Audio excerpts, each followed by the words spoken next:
l'objet de mes recherches était d'étudier le rôle fonctionnel d'une protéine impliquée dans le syndrome de l'X fragile, que l'on appelle FMRP.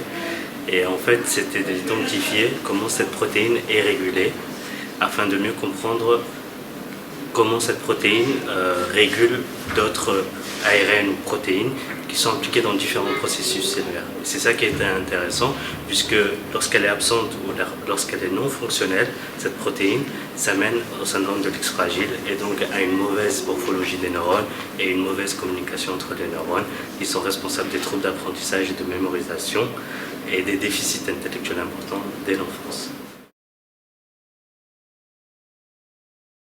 Parce que pour moi c'était un challenge, c'était une protéine très complexe qui agit dans de nombreux processus cellulaires. Et de savoir comment elle-même est régulée, pour moi c'était vraiment très intéressant et très difficile, puisque c'est une protéine, comme je l'ai dit, très complexe. Et de comprendre ça, c'est quelque chose, pour moi c'était une avancée dans la recherche scientifique. Et à la fois pour trouver, bien entendu, à terme, une voie thérapeutique pour les patients atteints du syndrome de l'X fragile.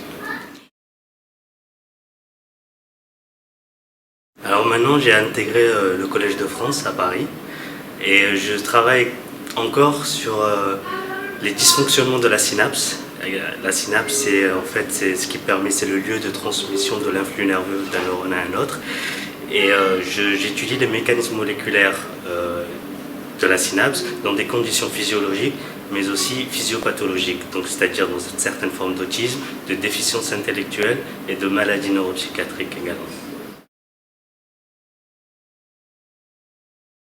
Bien sûr, je suis très heureux, c'est une énorme reconnaissance pour mon travail et j'apprécie énormément ce prix. D'accord. Et donc c'est ça que ça représente pour vous? C'est la récompense de votre travail? La récompense de mon travail, mais aussi l'encouragement dans la recherche des jeunes chercheurs et de nous encourager, parce que c'est un métier assez difficile, et de nous encourager pour trouver de nouvelles, pour mieux comprendre mieux comprendre au niveau scientifique toutes ces pathologies et améliorer la vie de ces patients. Je trouve ça extraordinaire. Très bien, merci beaucoup.